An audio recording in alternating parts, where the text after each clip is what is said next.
Zen foliage has been designed to respond to the player in a number of ways. In dark areas, where the flashlight is active, some Zen flora will animate or expand in response to the light. These Zen plants respond to the proximity of the player's hand by glowing and pulsing. The glow effect in particular is rendered with an offset using the correct binocular perspective for each eye, which gives the impression that the glow originates in the interior of the organism. The Zen flora's shader effects, which rely on hand proximity, take their input from a dynamic voxel field which follows the player at all times. The player's hands effectively draw motion trails in this voxel field, which can be sampled by the foliage's shaders to drive deformations and other shading effects. If the player moves their hands quickly, they produce motion trails in the voxel field. If they hold their hands still, they produce a radiating force. These different types of motion characteristics allow us to create different behaviors in the foliage to give it a bit of extra personality.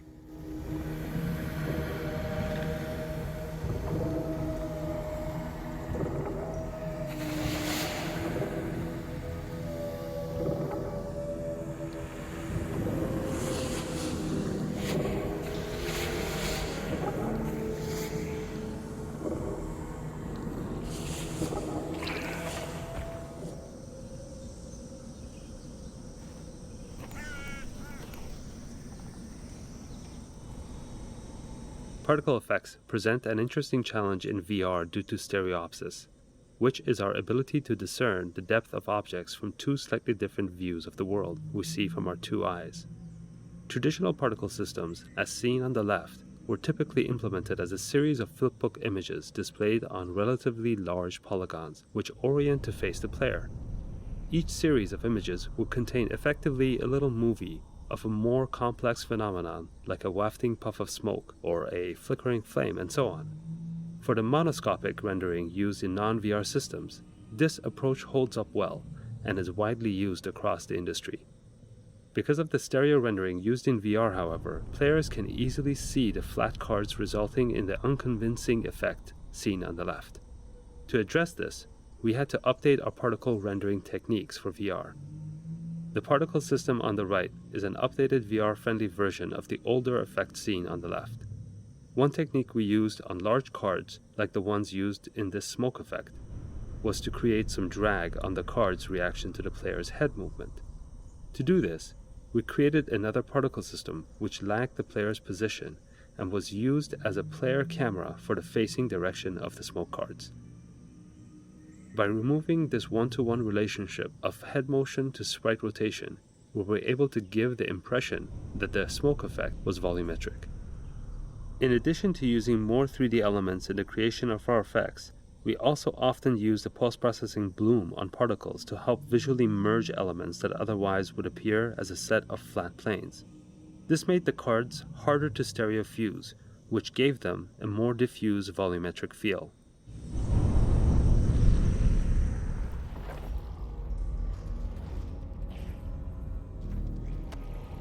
One of the tenets of Half-Life game design is creating crafted, moment-to-moment experiences that players participate in as they progress through the game. Sometimes this means playing with emotional responses to turn something undesirable into a memorable highlight. This collapsed section of the hotel features this type of experience.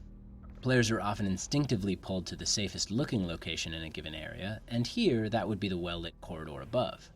But when they get there, they find their way blocked by a Combine power shield. The power cable to shut down the Combine force field leads them back down into the poison headcrab-infested darkness below, a place they really didn't want to go.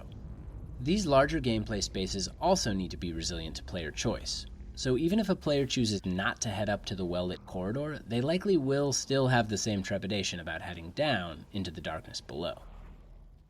After the player has braved the darkness and sheltered themselves in the lit room where they're safe from the wandering headcrabs, they're faced with the daunting task of cutting the power to the Combine force field, because this has the side effect of plunging the area into darkness. Not only does that make the situation worse, since the player must make their way out of the pitch blackness with only a flashlight, but the path to the exit is back through all the poison headcrabs. We spent a lot of time tuning this experience through careful playtesting and evaluation, and often, when recounting their travels through the hotel in post-playtest discussions, Players would recall this moment of being plunged into darkness as a high point, managing to combine a feeling of amusement with the overall sense of dread.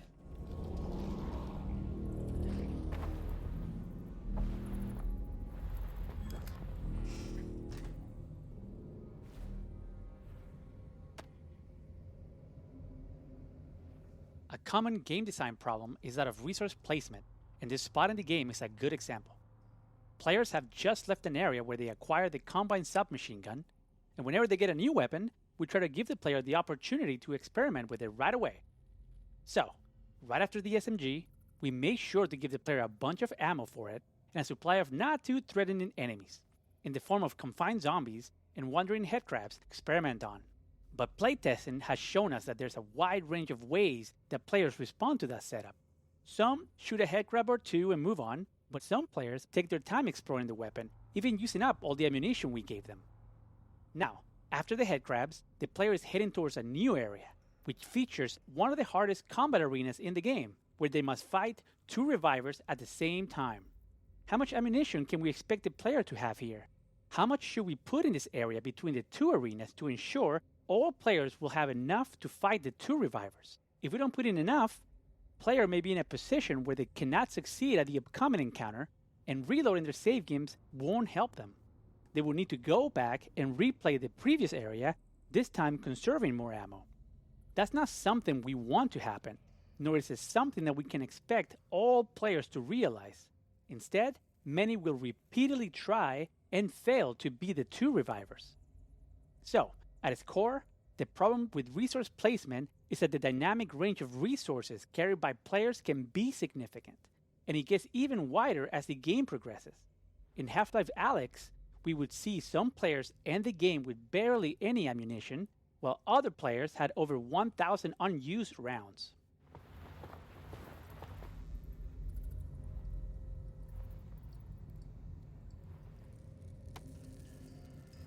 So how can we handle resource placement when there's such a wide dynamic range in player collection and usage patterns?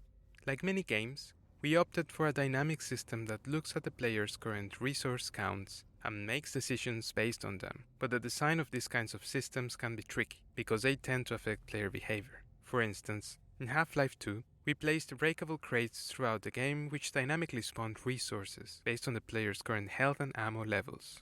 This had the advantage of allowing us to not need a huge amount of playtesting for resource balancing, because as long as there were enough crates around, the player would always have enough resources. But because that system exists, we didn't have to spend much time on resource placement, and as a result, we didn't really craft challenges around resource collection. Players also learned that they didn't need to really care about the resource levels, because the crates were always going to top them up on whatever they needed most. For Half-Life Alyx, we wanted to revisit those assumptions.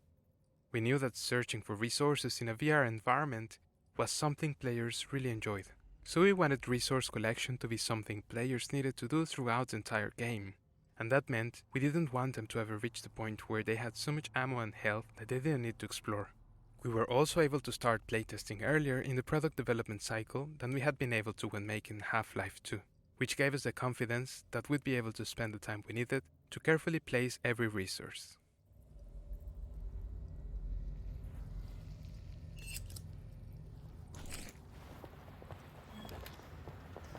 Those Combine shield doors are effectively making him...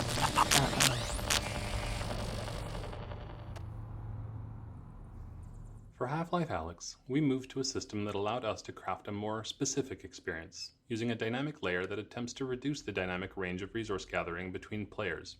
Instead of placing generic resources that switch types, level designers carefully placed each resource type throughout the world. Some are easy to find, and some are more difficult. Then, as the player moves forward in the world, the system opportunistically removes resources in the path ahead based on the player's current resource levels. This had the benefit of allowing level designers to have a lot of control over the player's resource amounts in different areas of the game.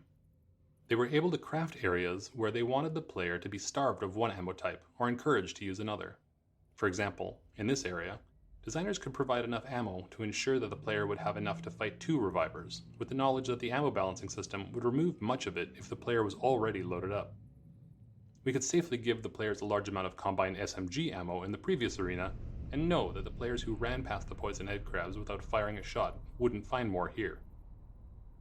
There are a number of additional features to address complexities that result from this system, such as ensuring players always find something inside a Combine locker, or ensuring that players are still rewarded for searching carefully and regularly, even if they're carrying a lot of ammo.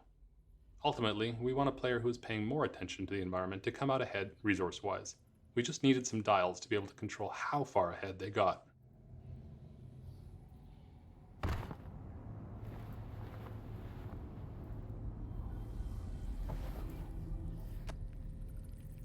Up until this point, each Reviver encounter has been focused on teaching players something new about the Reviver so that they can defeat it. This arena represents the culmination of the training. There are no new rules, there is nothing to learn about the Reviver itself. By this point, players are armed with the knowledge required to progress. The challenge then shifts into a combat problem where strategy and execution are required. Players have to juggle and prioritize multiple targets, utilize all of their weapons, and manage a constrained supply of ammunition in order to prevail and make their way back out to the exterior of the hotel, so they can deactivate the Combine substation.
Yeah, this one was kind of rough. You're all right, though, right? Yeah, Russ. I'm good. Well, we've got to get you out of here and up to the roof. I'm working on it.